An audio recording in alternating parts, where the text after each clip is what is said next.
Hey, what's up, everyone? Welcome back to my channel.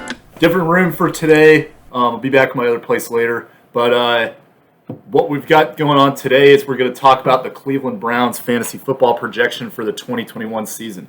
We are going through every single team in the NFL this offseason and talking about their fantasy football outlook to help you win your fantasy championship and evaluate what you do with the Cleveland Browns. So if you want to check out more videos, the last video I talked about the Cincinnati Bengals. I'm going in alphabetical order. I also talk about other stuff on my channel too. I make song covers. I just made a song cover earlier today, actually. And then I also do song reactions. I've been mostly doing Tool, but I've been checking out some other stuff here and there as well. So if you're interested in stuff like that, I cover a wide variety of content. So like, comment, subscribe if you're interested. So we're going to talk about the Cleveland Browns today. And as a precursor to the Browns, I'm going to kind of give you a forewarning that for the most part, other than the running backs, I'm not super high on a lot of these players because this is a very run-heavy team. They were successful last year with a run-heavy attack and a strong defense. So that's the precursor for the Browns, but they do have some intriguing prospects that I want to discuss in this because I think some of them could have some value for you. So let's first look at their schedule. Reminder, looking at these schedules is good because it gives you an evaluation of how these players might play at different points of the season, especially when it gets late in the year towards the fantasy football playoff. This stuff is very important. And my key takeaway with the Browns is that these are sell-high candidates after week 2 because their first 2 games, they start off on week 1 against Kansas City, which is an improved defense, but it's probably going to be a shootout. I imagine there's going to be a lot of opportunity for Baker Mayfield to get some reps in throwing the ball, trying to catch up from behind if they end up falling behind to the Chiefs or something to that effect. And then the next week they have the Houston Texans, which is not a good defense at all, and they're going to especially be worse with J.J. Watt gone. But then things get difficult after that. They've got the Chicago Bears in week 3, and so that's going to be a difficult matchup. Then they play Minnesota, which is on the road for 1, and then 2, the Minnesota Vikings have a decent defense. It's not as good as in the past, but it's still not necessarily a great matchup for them. And then they go to the Los Angeles Chargers, which keep in mind they're going to be getting Joey Bosa back, so they're going to be retooled. Then they play Arizona, which now has J.J. Watt, so they project to be an improved defense. So it gets more difficult for them, and they don't really have a stretch after week 2 of a great fantasy stretch against bad defenses. They usually a lot of their schedule, they have a bad defense, a good defense. So for example, Pittsburgh, good defense. Cincinnati, bad defense. Then they go to New England, good defense. Then they they host Detroit, bad defense. So then they play Baltimore, good defense. So it's like bad, good, bad. So it's tough to gauge a great stretch for these players. Their fantasy football playoffs is not necessarily great either. They start off against the Raiders in the first week, which is a great matchup for them.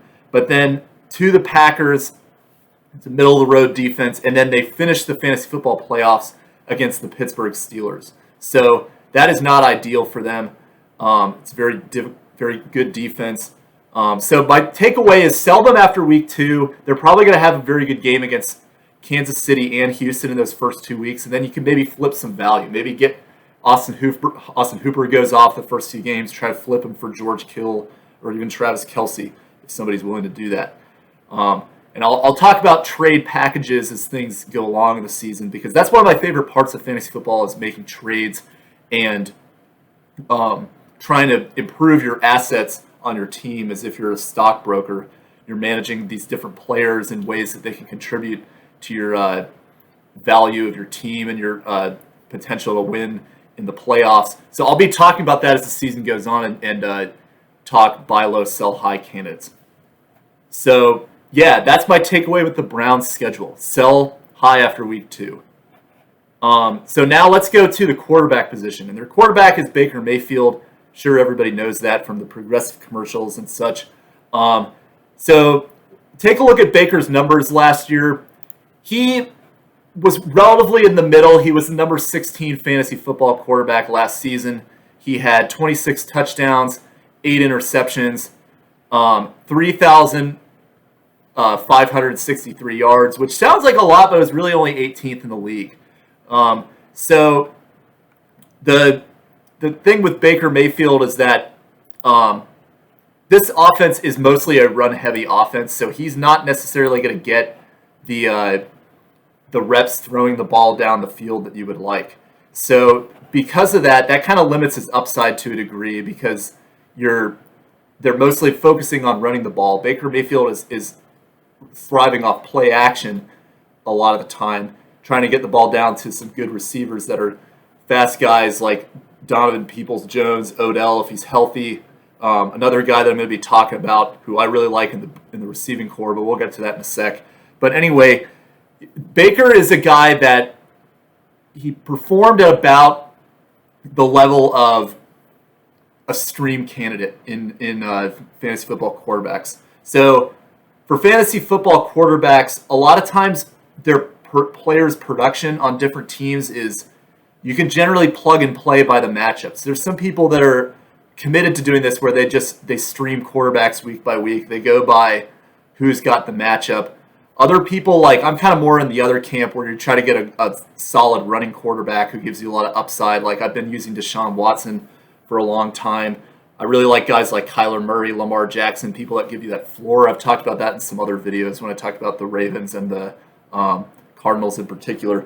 But a lot of people, they stream quarterbacks, and Baker Mayfield is in a situation where he's at the level of being a stream candidate, but he's got the hype of somebody who is one of the well-known quarterbacks in the league because of his number one draft status, his progressive ads, the amount of people talk about the Browns and whether or not they can turn around their historically bad past, things like that. So because what I'm getting at is that Baker Mayfield, I think, is going to go higher in draft boards than the value he's actually going to provide. He was a relatively disappointing candidate for a quarterback for a lot of the season last year and especially the year before. So I'm cautioned against taking Baker Mayfield in the draft. I personally would really look at him more so as a guy that you can pick up either late in the draft if you've run out of all other options, or a guy you pick up off waivers. So keep in mind, he's got some good first few weeks. Maybe he's worth considering drafting if you're waiting to the end to get a quarterback. But for me personally, you do not want to end up in a situation where you're reaching for this guy because the offense limits his capabilities. There's going to be people out there that are Baker believers. You're going to think that he's going to break through and become Patrick Mahomes or some nonsense like that. It's just not going to happen. So I'm forewarning you, do not reach for Baker Mayfield. It will not be worth it. Backup is Case Keenum. Just keep that in mind in case he gets hurt, in case Mayfield gets hurt for some reason. So we move to the running back core, and this is the most interesting part of the team. The running backs are the strongest part of the Cleveland Browns. They're a run-heavy offense, and they've got two very good running backs that both performed at about RB1 level last year in Nick Chubb and Kareem Hunt. So I'm going to talk about Chubb first. So Chubb, remember, he missed 4 games last year. He was injured for a little bit, but he still had over 1,000 yards on 190 attempts, which is very good for a 12-game stretch. Averaged 5.6 yards a carry, excellent. 12 touchdowns. He's getting you a touchdown a game. Receiving, he's not necessarily the best receiving back that you would like. He only had 16 receptions last year. Didn't have any touchdowns. But still, this guy has volume, which is especially impressive considering that Kareem Hunt is in the backfield. So, and I'm going to talk about this with Kareem Hunt too, but these two players were number 10 and number 11 last year. So they were both outside the top 12, right about the level of RB1. If one gets hurt, then that instantly makes the other one a top 5 running back, in my opinion. So Nick Chubb is a guy that people know who he is, but he's not a big name. So he is a guy that if he's available in the second round, I am adding him. He's a guy that I'm going to be targeting in the second round of the draft because I think he's an underrated value for a team that's going to give him the ball, be a focal point of the offense. I've talked about this in a previous video about draft strategies. You can check that out. But that applies to Nick Chubb. He's going to have a lot of volume even if Kareem Hunt is there. So definitely look into taking him because to me, he's going to provide excellent value for a relatively cheap price in the draft. We moved to Kareem Hunt next. So Kareem Hunt he didn't necessarily perform as well as Nick Chubb, even though he played in all 16 games. He had 841 yards, 4.2 yards per carry, had 198 attempts. So he got a lot of volume even as the backup running back. But where he really kind of can make money for you is in the passing game. So he was definitely more of the featured back in terms of passing the ball for Baker Mayfield. Chubb, I talked about, he only had 16 receptions last year, but Kareem Hunt had 38. So this guy is giving you more of the range of 2.5 receptions a game, and he had 5 receiving touchdowns. So the Browns do this sometime where they'll try to use Kareem Hunt in almost like a quasi-slot role with Nick Chubb in the backfield at the same time because these are two of their more talented players.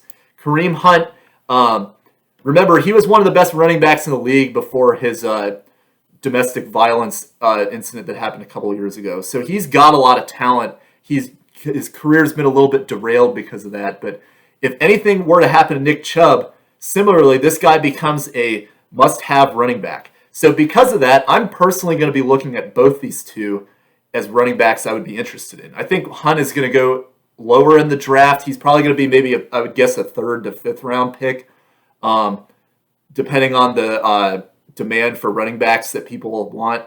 But he could provide some very good value to you because he's still going to get a lot of volume in this run-heavy offense, and I think it will continue to be that way because the Browns were very successful with it. Their defense is better, so I could see them being a team that's really going to control the clock, let the ground game kind of drive their offense. Other guys to keep in mind here, Dearness Johnson is a running back who also has familiarity with the system, but he really does not provide a lot of upside unless both running backs get hurt. He had 10. He only averaged about 10 yards a game last year on 166 carries, but a lot of that was like some games he played more here and there. So I think especially he's not a guy you really want to rely upon at all. But interestingly, they do have a rookie running back that they selected in this year's draft. They took Demetric Felton as a 6th-round pick out of UCLA late in the draft. He's a guy that maybe could get some opportunities later in the season, but I'm personally not considering him at this time unless you're really stretching for a handcuff. But he's got to keep an eye on if for some reason injuries happen, and he's going to get some good volume if they keep the offense the same. So now we move to the wide receiver core, and much the opposite of the running backs, I am very low on a lot of these Browns receivers. So let's start with Odell Beckham Jr., the guy that everybody loves to talk about. Everybody likes to see what he's up to because he guy's just totally consumed with himself. I don't like him. I'm just going to put that out there. I think he's a little bit too much of a prima donna for me, but he's very talented, but he also has generally underperformed with the Browns. And you look at his stats last year, he missed several games because he had season-ending injury, so he only played 7 games. But even in the games he did play, he had 23 receptions in 7 games. So it's averaging 3 receptions a game, and he had 3 touchdowns. So the point is that this is a run offense. So you have an elite receiver like Odell Beckham Jr., this is only going to spell trouble in the draft because he's a guy that, because of how well-known he is, he's going to go much higher in the draft boards than his production is probably going to be. So it's a trap. Do not draft Odell Beckham Jr. I'm just telling you that right now. I do not think it's going to be worth it. There's a chance that maybe he comes back as the elite receiver he was as the Giants, but to me it's just, there's too much risk involved in that. I'm not comfortable taking him in the range that he's probably going to go in like the 3rd, 4th round of the draft because people still will believe that. But I'm not doing it. I advise you not to take him either.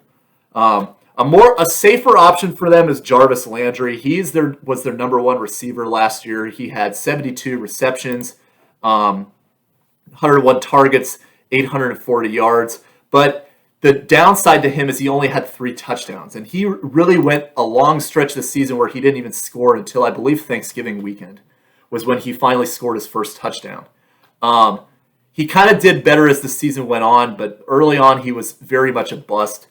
And he's just simply the receiving core of the Browns. You look at the way they've delegated their targets. They don't have a couple elite options. So Jarvis Landry stood out as the most.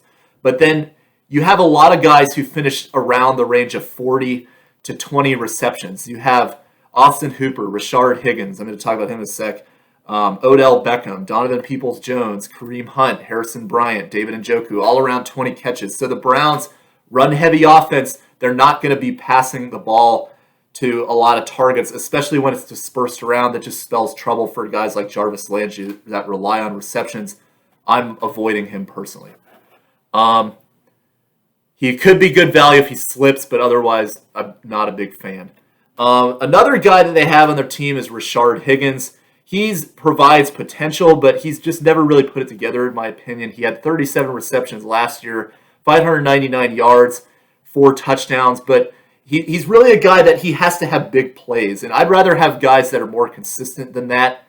And same with Donovan Peoples-Jones. He had some very good games as well, but he only had 14 receptions, and he had a few just explosion games, other games where he really didn't do much of anything.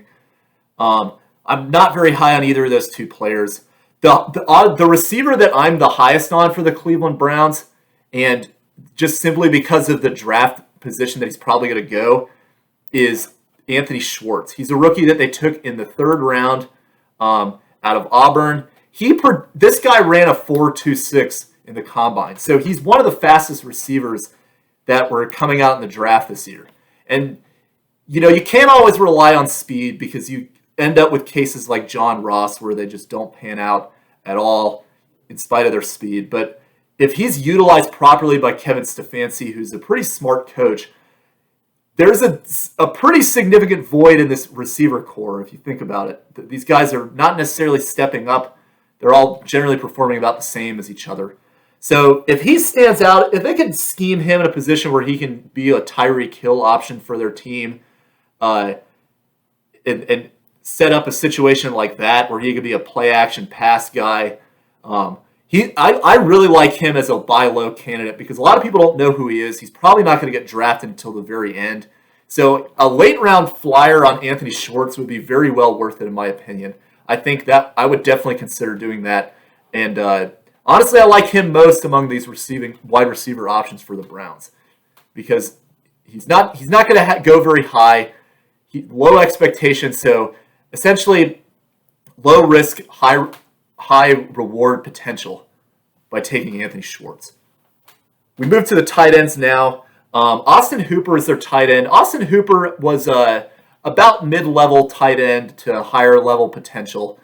He's a good guy to have. I think especially if you're in a position where you don't get like George Kittle, Travis Kelce, guys like that. Austin Hooper is a good guy to take a flyer on in the mid to late round of the draft, especially with the way they're starting off the season. I do like his potential with the Cleveland Browns. Been a productive tight end for quite a while. But he doesn't give you a ton of upside necessarily given the offense. Other tight ends, Harrison Bryant, he had a few good games last year, but he's just not simply getting the volume in my opinion unless anything were to happen to Austin Hooper to really take a chance on him.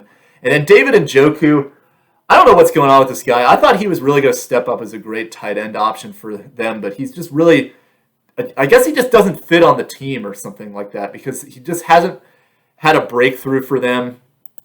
I believe he only had about 10 receptions last year. He had, actually, never mind. He had 19 receptions, but still 1 per game. That's not anything special at all. But he's a guy to keep an eye on if they trade him because he could give you some good value if he ends up on another team that needs a tight end. But not a guy worth drafting yet. The Browns defense. So they project to be an improved defense. They've gotten some reinforcements with Jadeveon Clowney, some productive players they've drafted in the in the NFL draft this year, like Jeff Newsom and Jeremiah Owusu-Koramoah from Notre Dame. I believe that's but sorry, his name is Greg Newsom. I don't know why I said Jeff Newsom. But they've got some good defensive players and their defense is really coming together. But my fear is that people are going to be thinking the Browns are going to be the next like Pittsburgh Steelers level defense, where they'll just be shutting people down and like taking over games. And I'm just not 100% sure of that, because they've been up and down at times in some games this season. Notably, the Cincinnati Bengals were able to tear them apart both times they played, things like that. So just keep that in mind. But depending on where they're going in draft boards, this could be good value for you in late rounds of the draft to take the Cleveland Browns. But expect the first few weeks are going to be difficult if week 1 playing Kansas City. But yeah. And then finally we conclude with the Cleveland Browns kicker. And again, with kickers, I've been saying this over and over again, you do not want to draft kicker any higher than the last round of the NFL draft, because it's just not worth filling up other seats for guys that you can literally stream week to week. And their kicker is Cody Parkey. If you remember, this guy is the infamous kicker who had the double doink kick with the Bears. But he's actually been relatively productive since then. He's had a decent season with the Browns last year. He's relatively reliable now. So because of that, he could be some decent value for you in the last round of the draft if he's available. So I would not be opposed to taking him at all, especially with the schedule they've got going the first 2 weeks of the season. But he's not a great kicker necessarily, but he is a guy to maybe consider as a stream candidate week to week, especially if the Browns have trouble passing the ball in the red zone, which they've struggled in the past with. He could get a lot of field goal opportunities to help pad his points. So that's all I've got for the Browns in this video. Let me know if you're interested in more videos like these. I will continue to go through all NFL teams this offseason. And yeah, we'll go next to the Dallas Cowboys and continue in alphabetical order. So thanks for watching. See you guys next time. Bye.